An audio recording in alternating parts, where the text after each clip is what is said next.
শুধুমাত্র মধ্যপ্রাচ্যের সৌদি আরব ছাড়া অলমোস্ট সব কান্ট্রিতেই জনশক্তি রপ্তানি বন্ধ আছে।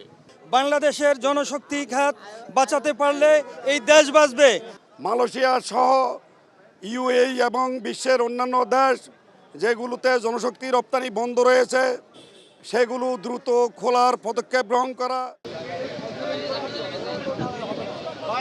যেভাবে দেশে দরিদ্রের বেকারত্বের হার বাড়ছে সেভাবে জনশক্তি রপ্তানিকারকরা তাদের ব্যবসা বাণিজ্য গুটিয়ে অনেকটা স্থবির হয়ে আছে।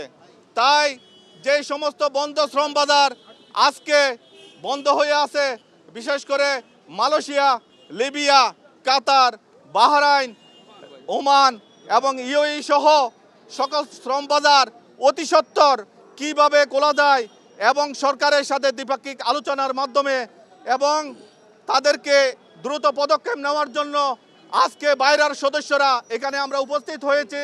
আমরা বলতে চাই আপনাদেরকে যেই ধরনের সহযোগিতা বাইরের সদস্যদের পক্ষ থেকে প্রয়োজন আমরা সর্বাত্মক সহযোগিতা করতে রাজি আছি, কিন্তু আপনারা অতি সত্বর এই মার্কেট ওপেন করে সাধারণত আমাদের জন্য মার্কেট উন্মুক্ত করে ব্যবসার সুযোগ তৈরি করে দেন এবং সাথে সাথে দেশের যে বিশাল বেকারত্বের বহর এই বেকারত্ব থেকে এই দেশকে মুক্তি দেন। আপনারা ইতিমধ্যে অবগত হয়েছেন যে শুধুমাত্র মধ্যপ্রাচ্যের সৌদি আরব ছাড়া অলমোস্ট সব কান্ট্রিতেই জনশক্তি রপ্তানি বন্ধ আছে।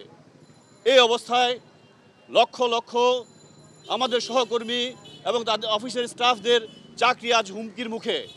আমাদের রুটি রুজি আজকে বন্ধ হওয়ার পথে।